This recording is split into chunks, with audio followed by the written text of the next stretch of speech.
Howdy y'all, welcome back into Chill with Clayton. We're so excited to have y'all in today. As you all know, the last couple episodes have been kind of more, I guess, serious, if you could say. They've been more serious topics, but today we're going to be a lot more lighthearted, and we're going to give y'all some happy thoughts, because I think a lot of people just need a little happiness right now, a little bit of joy in their world right now, as you know, with all the stuff that is going on out there. You know what that is. But we just want to give y'all a nice little smile today, maybe a few chuckles, maybe a few laughs, and to show why God has blessed us and how He can bless you, and other stories of God's blessings going around the world today. So hope y'all enjoy that today. But before we officially start, of course, don't forget to subscribe to our YouTube channel here at Chill with Clayton. Don't forget to subscribe, like the video, give it a comment, and also give us a follow and a like on our Spotify and our Apple Podcast page.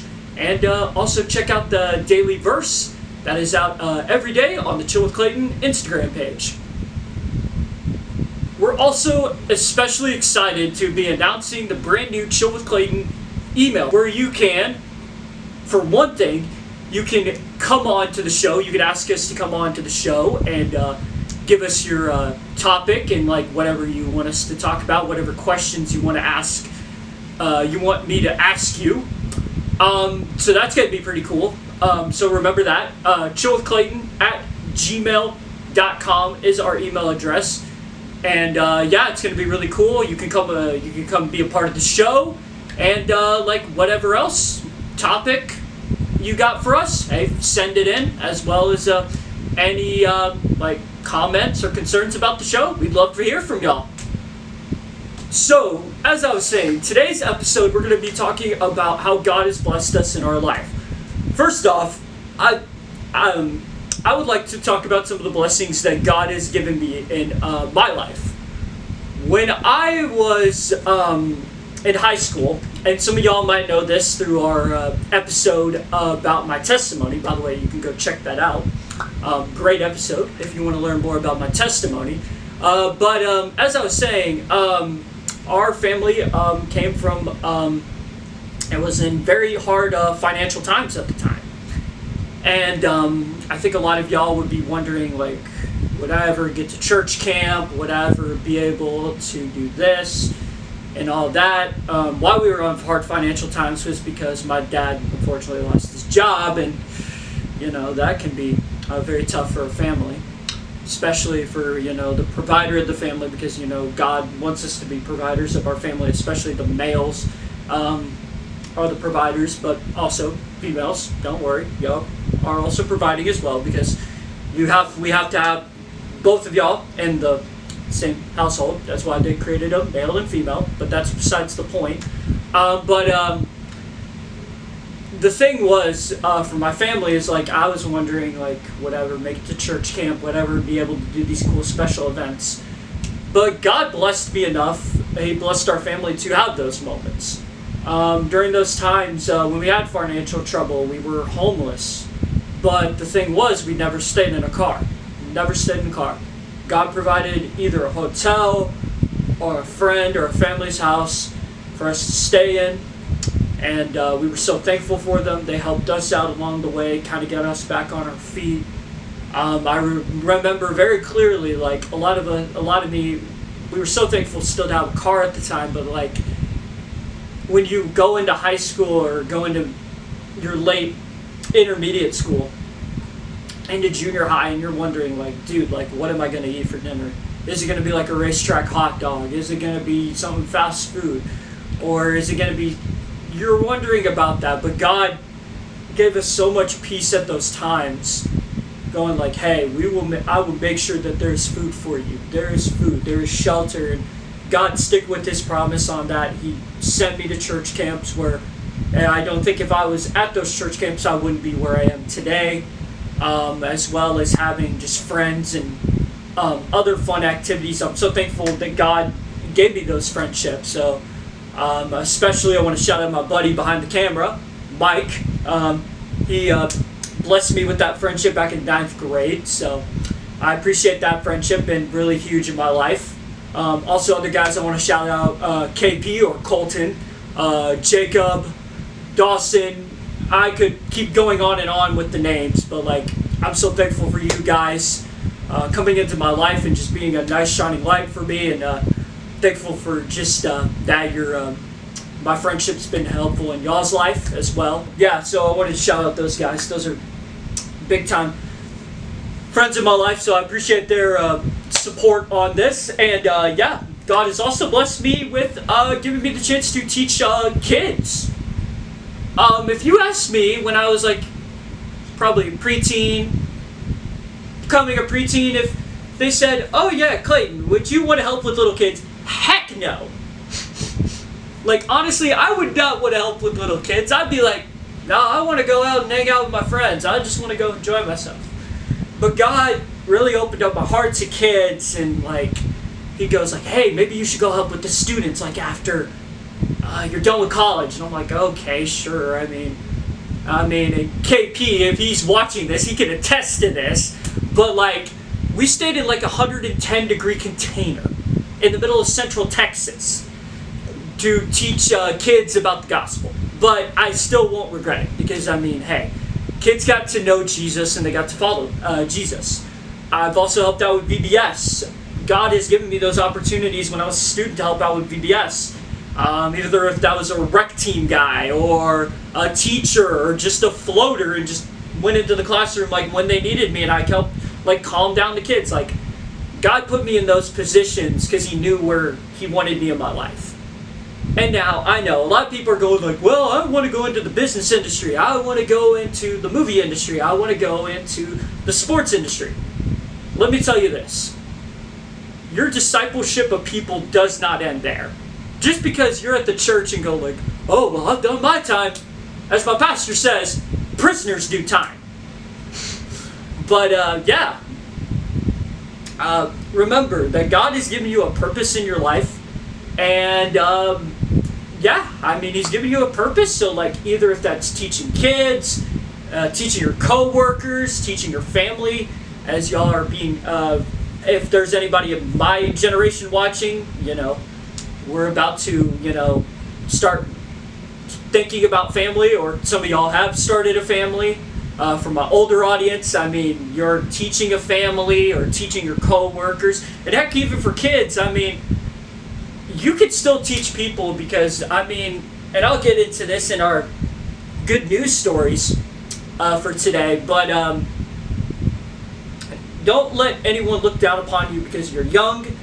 And kids, I mean, you can set an example for those older people, and we can see like what you're doing, and it'll impact people as well. So, yeah, God can bless you anyway. If you're young or you're old, He can still bless you. Now let's move on to some Bible stories that prove that point. So first we're going to start off our stories with the story of Abraham. Now, if you've been in church in a while, you've probably heard, Father Abraham had many sons, had Father Abraham. And you know the rest of the song, if you know it. But that's one of the stories, because Abraham was promised by God that he was going to have many people in his nation. His nation was going to spread. It was going to go crazy.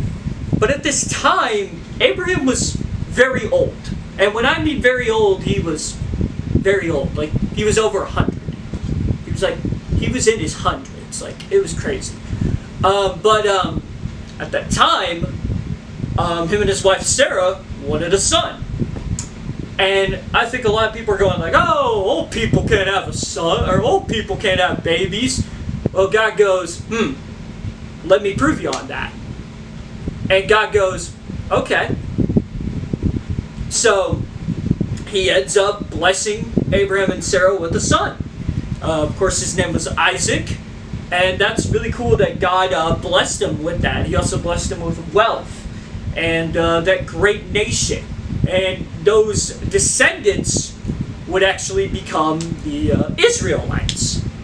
But as you all know, the Israelites, well, they were a very troubled bunch. They ended up being sold into slavery from the Pharaoh in Egypt. And that's when we get into our second story, is we talk about a guy by the name of Moses.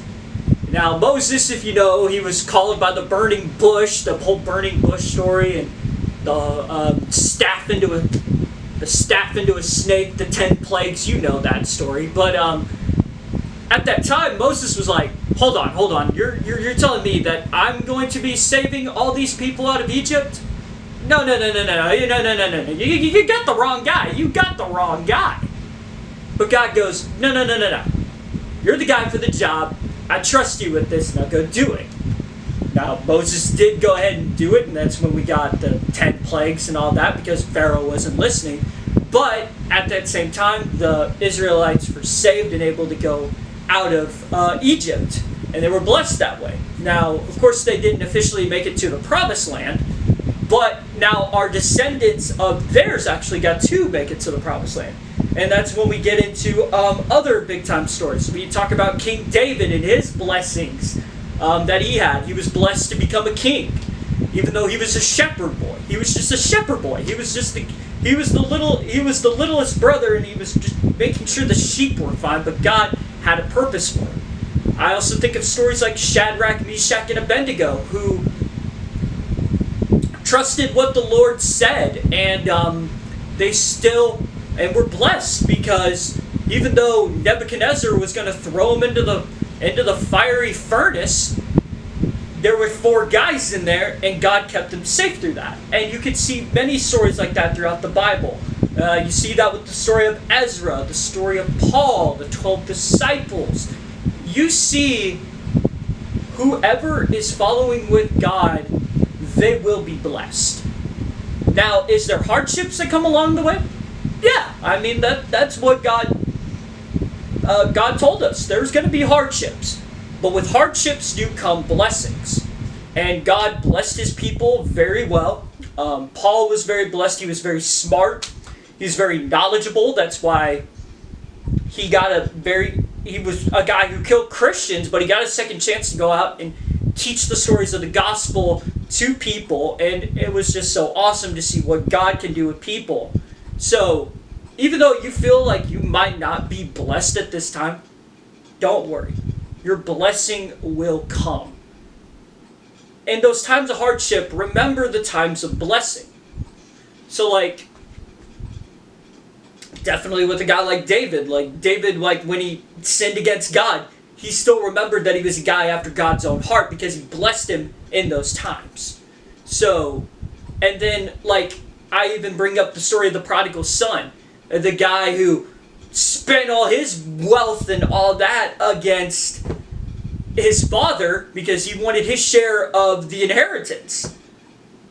But even though he sinned against God, his father was still blessing him because he knows that he was his son, and he still came home and forgave him. Whatever troubles we're going through, God will forgive us. And he will bless us through that. He blessed us with a life to have a chance to be with him in heaven. Even though we sinned against him, God blessed us to have a second chance in our lives to go be with the Father in heaven. So that is what I want y'all to hear. But some of y'all might not believe the Bible, and you're like, nah, this just seems a little far-fetched. Well, let me give y'all some real-life stories that y'all can connect to. And by the way, the Bible is true. Just letting y'all know that. But if you don't think that, hey, here's some real-life stories that might encourage you as well. Now let's go into our Bible verses. First off, today we will start off with our verse of the day that will be coming out Friday on the Chill with Clayton Instagram page. You can check that out. But here is the Bible verse. This comes from Philippians chapter 4, verse 19. And my God will meet all your needs according to the riches of his glory in Christ Jesus. So folks, what this verse says is that whatever needs that you know God has in your life, that you have in your life, that's food, water, shelter, God will make sure to provide for that. And you saw that in my story with people who have didn't even know who I was at the church probably. Maybe some of them didn't know who I was at the church. But they gave their own wealth so that I could go experience the glory of God at camp or at Refuel. That is so cool. That is so cool for that, them to do that. You also look at in the Bible stories, like how God blessed people and their needs as well. Like whenever like someone was like hurt or sick, God would help them. Or like if someone was stranded or whatever, like God would help. Like it's so cool to see that. It's so cool. And then you also see that with the celebrities who are giving out this money to people in Central Texas who had their homes absolutely just, you know, they flooded away. But they gave their money because they know God would love to bless them and have those needs be filled. I think of a company immediately, Milo's. You might have seen their tea brand out in Walmart. They've given over 100,000 water bottles to people to have clean drinking water. Like that is so cool to see that. That is so cool. So yeah, God will meet you in your needs. So like, if you feel like God's not there, He will meet your needs. He's not going to meet your wants. So just remember that. Just remember that. He's not going to meet your wants. Now if it's His wants, if your wants align with God's wants, He will bless you in that. But if it's like, for example, like a 17-year-old Clayton going like, God, can I please have a girlfriend? Like, that doesn't have much of a probability chance. Like, I hate to break it to you. I hate to break it to you, Romeos. I hate to break it to you. But just think about this. God will meet your needs. He will meet your needs.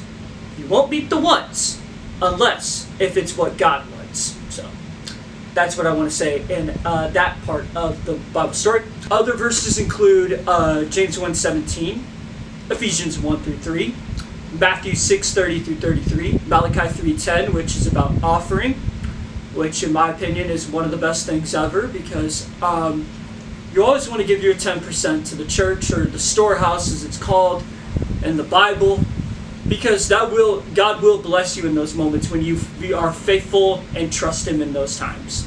Also Psalm 24, and then the Beatitudes in Matthew 5:3-12.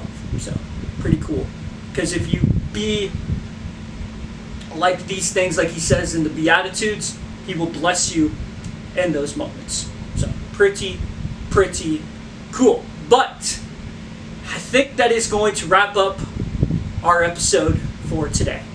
So folks, I hope y'all enjoyed this like really just lighthearted, good just episode of last week, of this week.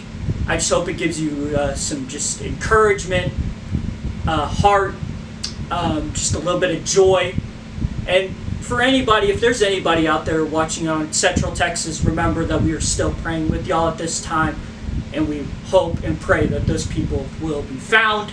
But I just hope that if anyone's watching out there, that I just gave you a smile today, and that's all I'm asking for. It's just a smile and just a nice little bit of joy in your life, and knowing that I gave you a smile today. This guy out in Wiley, Texas, out in the middle of Dallas-Fort Worth Metroplex, just put a smile on your face. So as I was saying, I know last week's outro was a little depressing, but let me just say, this week we're going back to the regular outro. So, as I always say, keep Jesus first. God bless. Don't mess with Texas. And I will see y'all next week, y'all. Adios and yeehaw!